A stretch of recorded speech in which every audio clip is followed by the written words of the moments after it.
Hello विद्यार्थी मित्रांनो, तर आज आपण पाहणार आहोत मेन्स्ट्रुअल सायकल.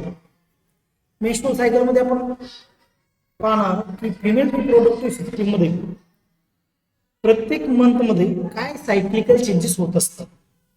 मेन्स्ट्रुअल सायकलचा अर्थ होतो आहे की रिपीटेड होणारे बदल. प्रत्येक महिन्यामध्ये जे बदल रिपीट होतात त्या फिमेल रिप्रोडक्टिव्ह सिस्टीम मध्ये त्याचा काय इफेक्ट होतो ते आपण इथं पाहणार आहोत. तर मेन्स्ट्रुअल सायकल जी असते ही जे डेव्हलप ऑर्गॅनिझम आहे त्याला आपण म्हणतो प्रायमेट, त्यांच्यामध्ये पाहायला मिळते.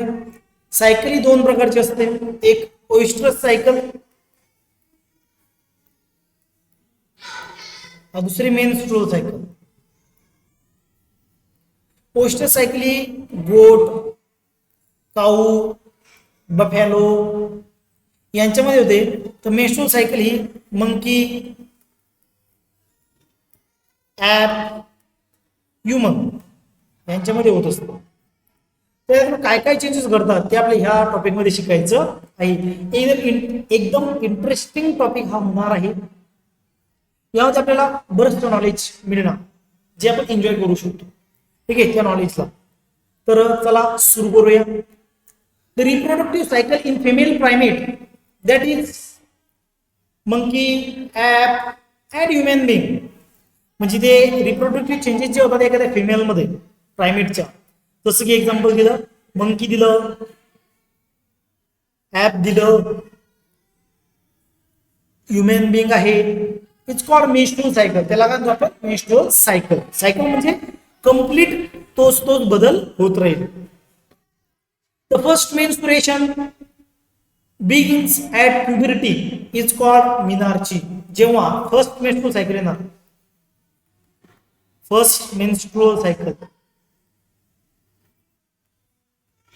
त्याला म्हणतात मिनार्ची. आणि ती येते कधी? तर ही मिनार्ची येत असते at the time of puberty. आता प्युबर्टी म्हणजे काय? एखाद्या लेडीचं वय 12 ते 14 वर्ष, त्यावेळेस तिला पहिली मेन्स्ट्रुअल सायकल येत असते. कधी? 12 ते 14व्या वर्षी तिला ती मेन्स्ट्रुअल सायकल येणार असते. त्याला म्हणतो आपण प्युबर्टी एज. मेन्स्ट्रुअल सायकल येणार कशी? प्रत्येक लेडीमध्ये मेन्स्ट्रुअल सायकल 28 ते 29 दिवस जे असतात, 28 टू 29 डेज याच्यामध्ये ती येत असते. तेवढा तो इंटरव्हल राहत असतो त्या दोन सायकल मध्ये. पण काही लेडीज मध्ये तो इंटरव्हल 32 डेजचा सुद्धा असू शकतो. पण इथे आपल्याला लक्षात ठेवायचं आहे 28 टू 29 डेज सायकल चेंजेस होत राहील. आता हे सायकल चेंजेस हे कधीच थांबत नसतात. तर हे काय होतं, एकदा मिनारची आली की तेव्हापासून फर्स्ट डे टू 28 डेज ती सायकल कंप्लीट होईल. परत फर्स्ट डे पासून परत 28 डेज पासून ती चालूच राहील. म्हणजे परत परत ते चेंज आपल्याला पाहायला मिळणार आहे. पण दोन मेन्स्ट्रुअल सायकल मधला जो गॅप राहील किंवा इंटरव्हल राहील तो राहील 28 किंवा 29 डेजचा. The cycle of event starting from one menstruation till the next one is called menstrual cycle. म्हणजे पहिल्या सायकलचे इव्हेंट सुरू होतील, दुसरी सायकल येईपर्यंत त्याला आपण म्हणणार मेन्स्ट्रुअल सायकल. आणि ही मेन्स्ट्रुअल सायकल चालू असताना शार्प सपोज 20 डेजची सायकल आहे. या 20 डेज मध्ये जेव्हा ती सायकल मिडल पार्टला येईल, म्हणजे 14 डेजला 14व्या दिवशी जेव्हा सायकल येणार, त्यावेळेस त्या ठिकाणी आपल्याला पाहायला मिळणार ओव्हुलेशन. आता ओव्हुलेशन म्हणजे काय? The releasing of ovum from ovary. ओव्हरीपासून ओव्हुलचं रिलीज होणं याला म्हणतो आपण ओव्हुलेशन. हे आपल्याला मिड मेन्स्ट्रुअल सायकल मध्ये पाहायला मिळणार. म्हणजे 14व्या किंवा 15व्या दिवशी आपल्याला तो चेंज पाहायला मिळत असतो. Sperm is released, that is ovulation, during the middle of menstrual cycle. आता मिडल म्हणजे काय? कितवा दिवस? 14वा दिवस. जर 28 दिवसाची आपण ती सायकल कन्सिडर केली तर मिडल पार्ट कोणत्या दिवशी असणार आहे?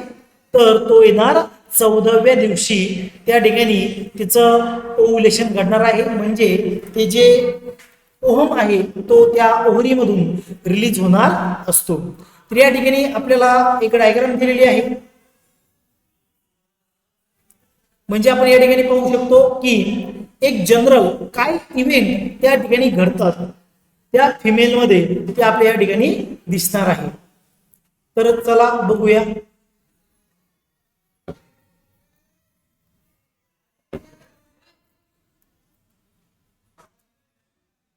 इथं ही पीडीएफ आहे, थोडासा लोड घेऊ लागलेली आहे, त्यामुळं 1 मिनिट आपल्याला थांबावं लागणार. पण एक जनरल आपण या ठिकाणी देऊ शकतो.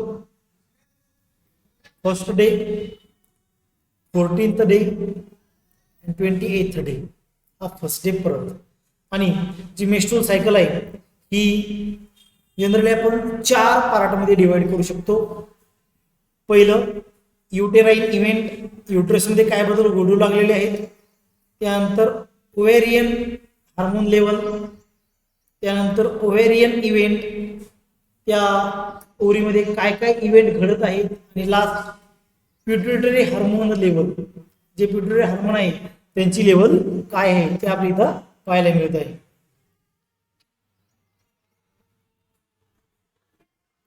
या ठिकाणी आपली पीडीएफ आपली एकदम क्लिअर आलेली आहे. तर आता आपण त्याला बघूया. आता इथं बघा, ते सांगितलं होतं की बरोबर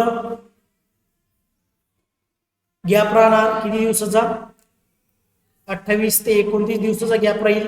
आणि ओव्युलेशन कधी होईल, मिडल पार्टला होईल.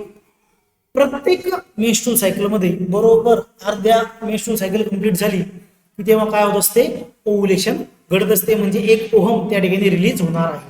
तर मेन्स्ट्रुअल सायकल आपण 4 पार्टमध्ये डिवाइड करू शकतो. मेन्स्ट्रुएशन म्हणजे काय, ब्लिडिंग. ह्या काळामध्ये मेन्स्ट्रुएशन फेजमध्ये, परत एकदा मेन्स्ट्रुएशन फेजमध्ये त्या फिमेलच्या बॉडीमधून किंवा त्या वजायनामधून ब्लिडिंग होणार आहे, जे की युटराइन ब्लिडिंग त्याला आपण म्हणत असतो. आणि त्याला आपण म्हणणार मेन्सस. त्या ब्लिडिंगला आपण काय म्हणणार, मेन्सस. तर इन ॲव्हरेज ही जी ब्लिडिंग असते ते 3 ते 5 दिवसापर्यंत चालते. इन अँड ॲव्हरेज ती ब्लिडिंग किती दिवस चालते, 3 ते 5 दिवस. आणि ॲव्हरेज ब्लड जे असते प्रत्येक मेन्स्ट्रुअल सायकलमध्ये ते असते 40 to 100 ml पर्यंत. ॲव्हरेज ब्लड किती असणार, 40 to 100 ml पर्यंत एवढं ब्लड प्रत्येक मेन्स्ट्रुअल सायकलमध्ये रिलीज होत असते. तर चला बघूया समोर. ही झाली मेन्स्ट्रुएशन सायकल, म्हणजे 5 दिवसापर्यंत मेन्स्ट्रुएशन चालणार. आता नंतर काय होणार, 5th 7th डेज पासून काय आपल्याला त्या ठिकाणी चेंज पाहायला मिळेल.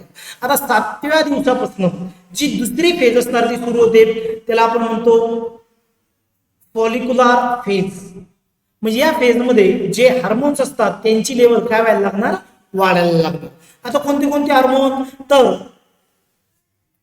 Oestrogen, progesterone, follicle stimulating hormone आणि ल्युटेनायझिंग.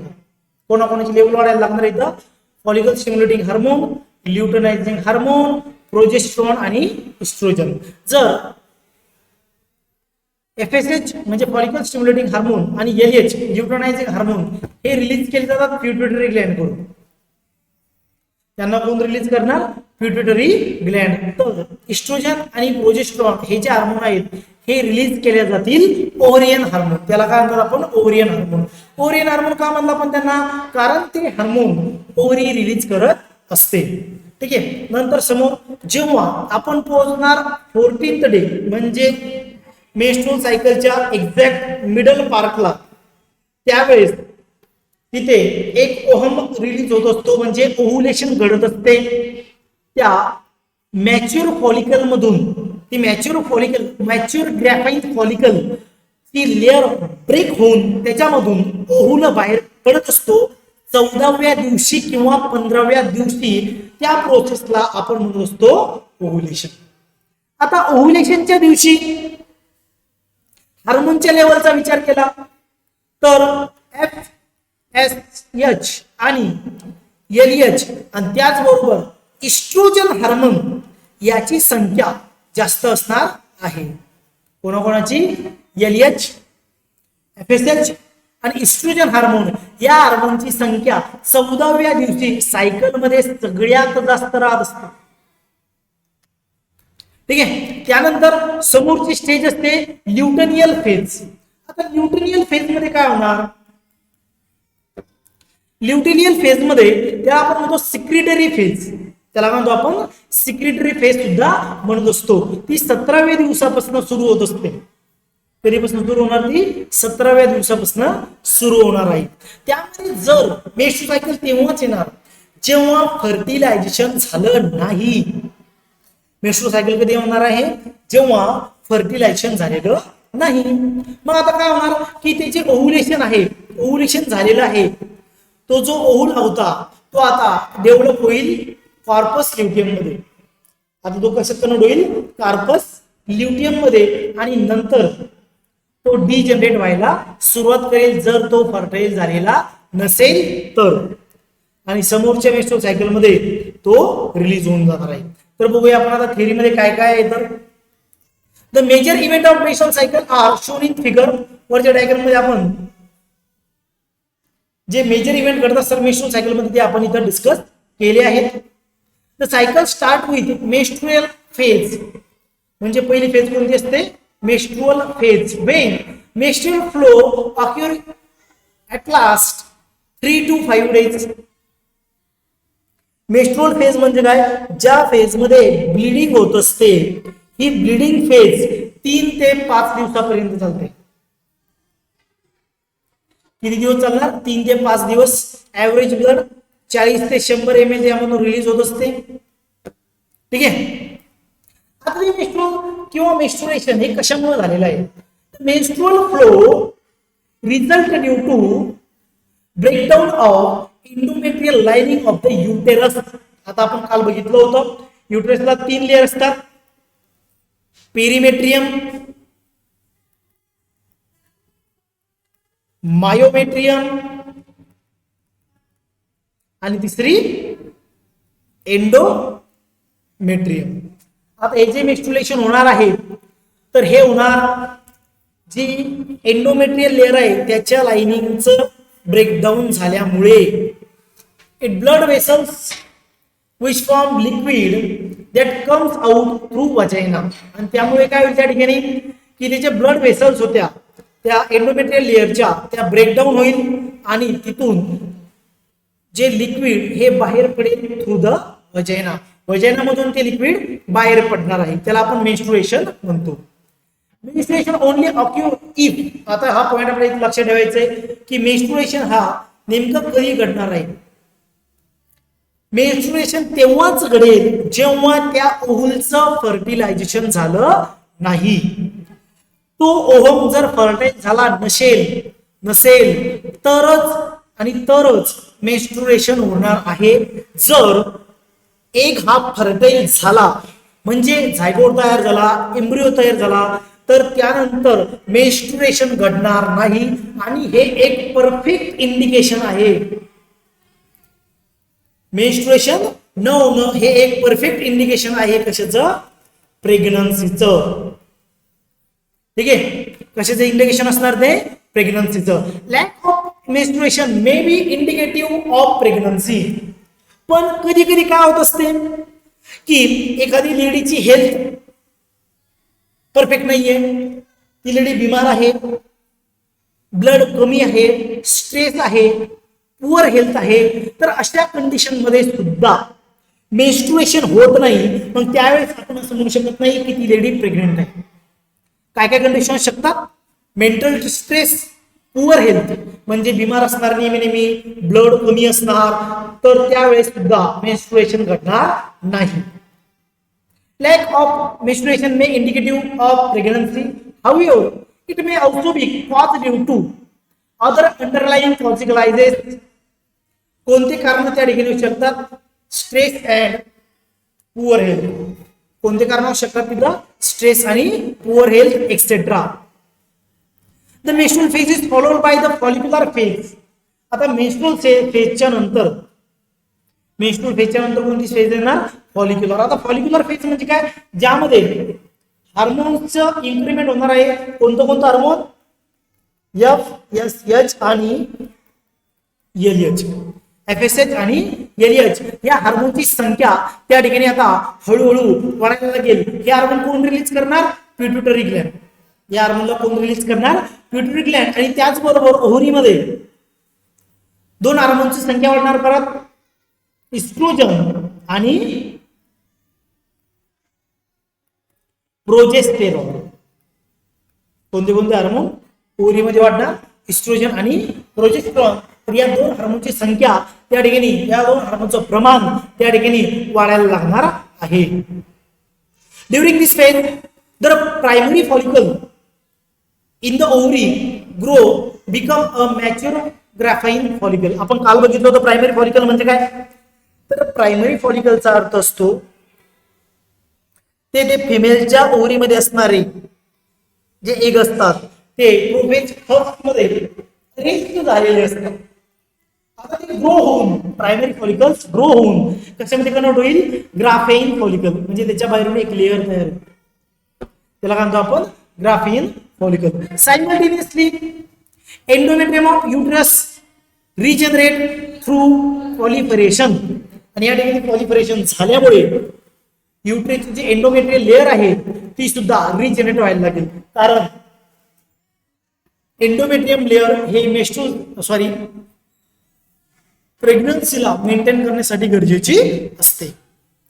The changes in the ovary and the uterus are induced by changes in the level of pituitary and ovarian hormone. आणि याच्यामध्ये जे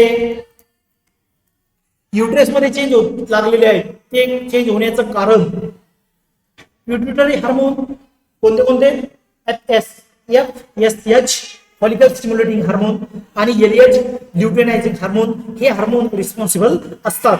तर आणखी दोन ओव्हेरियन हार्मोन सुद्धा रिलीज होत असतात, प्रोजेस्टेरॉन आणि इस्ट्रोजन. हे दोन हार्मोन त्या ठिकाणी इम्पॉर्टंट आहेत. The secretion of gonadotropin hormone. आता हे हार्मोन रिलीज कोण करणार मग? पिट्युटरी ग्लॅन्ड. तर ते कोणते कोणते आहेत? FSH आणि LH. Increase gradually during the follicular phase. आता याची संख्या फॉलिक्युलर फेज मध्ये वाढत असते. Stimulate follicular development as well as secretion of estrogen by the growing of follicles. आता या ठिकाणी काय होणार मग? FSH आणि LH ची संख्या वाढली तर हे काय इंड्यूस करणार? तर हे इंड्यूस करणार इस्ट्रोजनची संख्या. आणि ते कशामुळे होईल? फॉलिकल ग्रो झाल्यामुळे. Both LH and FSH attain a peak level in the middle of cycle. म्हणजे मिडल म्हणजे काय?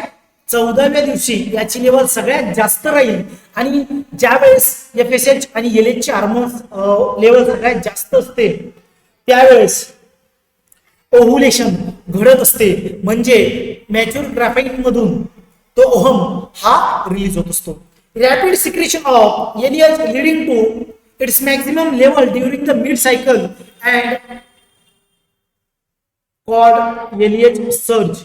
त्याला काय म्हणतो आपण? अचानक जो मधल्या काळामध्ये सायकलच्या ल्युटिनिंग हार्मोनची संख्या जी वाढणार आहे, प्रमाण वाढणार आहे, त्याचा परिणाम काय होणार आहे? तर त्याच्या परिणाम स्वरूप जे ग्राफाईन फॉलिकल आहेत ते काय होईल? ब्रेक होईल आणि तिथे एक प्रोसेस घडणार, त्याला काय म्हणतो आपण? ओव्हुलेशन. ओव्हुलेशनचा अर्थ आहे release of ovum from ovary. The ovulation that it's ovulatory phase. आता ओव्हुलेशन झालं की त्याला आपण काय म्हणतो? ओव्हुलेटरी फेज म्हणत असतो. Is followed by luteal phase. आता ओव्हुलेशन झाल्यानंतर जर त्या ठिकाणी फर्टिलायझेशन झालं नाही तर आता ल्युटियल फेज त्या ठिकाणी होणार आहे. आता इथं काय होणार मग ल्युटियल फेज मध्ये? की जो ग्राफाईन फॉलिकल होता तो ग्राफाईन फॉलिकल आता कन्वर्ट होणार कॉर्पस ल्युटियम मध्ये. कशामध्ये कन्वर्ट होणार? तो कॉर्पस ल्युटियम मध्ये कन्वर्ट होणार. ग्राफाईन फॉलिकल जो होता तो आता कशात कन्वर्ट होईल? कॉर्पस ल्युटियम मध्ये. जर फर्टिलायझेशन झालं नाही तर बघा इथं the Graafian follicle transfer corpus luteum. The corpus luteum secrete large amount of progesterone which is essential for the maintenance of the endometrium. आणि corpus luteum काय करणार मग? की प्रोजेस्ट्रॉनच्या लेवलला त्या ठिकाणी वाढवणार, कारण प्रोजेस्ट्रॉन हे जे हार्मोन आहे हे हार्मोन एंडोमेट्रियमची मेंटेनन्स साठी गरजेचं असते. Such and endometrium is necessary for the implantation of fertile ovum and other pregnancy event. आता तुम्ही सांगितलं की एंडोमेट्रियम काय गरजेचं आहे, implantation of embryo, fertile egg ज्याला आपण म्हणतो, आणि maintenance of pregnancy. During pregnancy all event of menstrual cycle stop. आणि जेव्हा एखादी लेडी प्रेग्नेंट राहणार त्यावेळेस त्या लेडीमध्ये ज्या सर्व इव्हेंट होतात प्रेग्नन्सी ज्या मेन्स्ट्रुअल सायकलच्या, त्या सगळ्या इव्हेंट आता काय होतील, थांबतील, आणि नंतर त्या लेडीला मेन्स्ट्रुएशन होणार नाही. In the absence of fertilization the corpus luteum degenerate. आता जर त्या ठिकाणी फर्टिलायझेशन झालं नाही तर कॉर्पस ल्युटियम काय होणार, डिजेनरेट म्हणजे संपण्याची प्रोसेस सुरू होणार. This causes disintegration of endometrium leading to menstruation. आणि आपण पाहिलं की एंडोमेट्रियम लेअर ही प्रेग्नन्सी मेंटेन करण्यासाठी असते, पण जर ती लेडी प्रेग्नंटच राहिली नाही, फर्टिलायझेशनच झालं नाही, तर एंडोमेट्रियमच्या लेअरची आता गरज नाही. म्हणून एंडोमेट्रियम लेअर सुद्धा डिसइंटिग्रेट व्हायला लागेल, म्हणजे ब्रेक व्हायला लागेल. This causes disintegration of menstrual leading to menstruation. आणि त्यामुळे परत एकदा मेन्स्ट्रुएशन म्हणजे ब्लीडिंग त्या ठिकाणी व्हायला लागेल, मेकिंग अ न्यू सायकल. आणि त्याच्यामुळे एक नवीन सायकल त्या ठिकाणी सुरू होत असते. In human being menstrual cycle ceases around the 50 years of age. जेव्हा ह्युमन बिंग मध्ये एखादी लेडी 50 वर्षाची होते त्यावेळेस त्यानंतर त्यामध्ये ती मेन्स्ट्रुअल सायकल कम्प्लिटली स्टॉप झालेली असते, आणि त्याला आपण म्हणतो मेनोपॉज. त्याला म्हणतो आपण मेनोपॉज. जेव्हा त्या लेडीची मेन्स्ट्रुअल सायकल येणं थांबतं, तर आता आपण काय म्हणू शकतो की फ्रॉम द मिनार्ची टू मेनोपॉज. हे काय आहे, मिनार्ची पासून तर मेनोपॉज पर्यंत जी लेडीचं एज असते त्या एजला आपण काय म्हणतो, तर त्या एजला आपण म्हणतो असतो रिप्रोडक्टिव्ह फेज.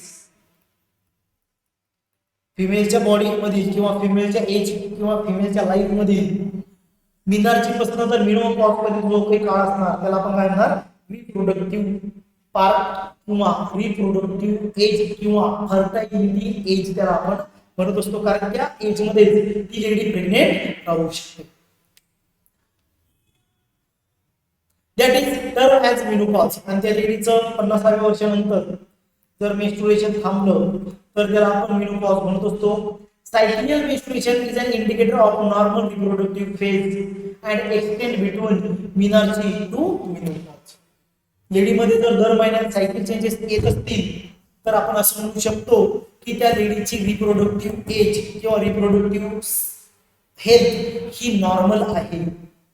ठीक आहे, तर अशा प्रकारे आपला इथं मेन्स्ट्रुअल सायकल हा टॉपिक संपतो. जर काही अडचण असेल तर तुम्ही त्या ठिकाणी विचारू शकता, कमेंटमध्ये मला कमेंट करू. ठीक आहे, धन्यवाद. व्हिडिओ आवडला असेल तर लाईक, शेअर आणि सबस्क्राईब करायला विसरू नका. आणि मी 11th क्लासचा सुद्धा सुरू केलेला आहे, त्यामुळे तुम्ही ते सुद्धा बघू शकता.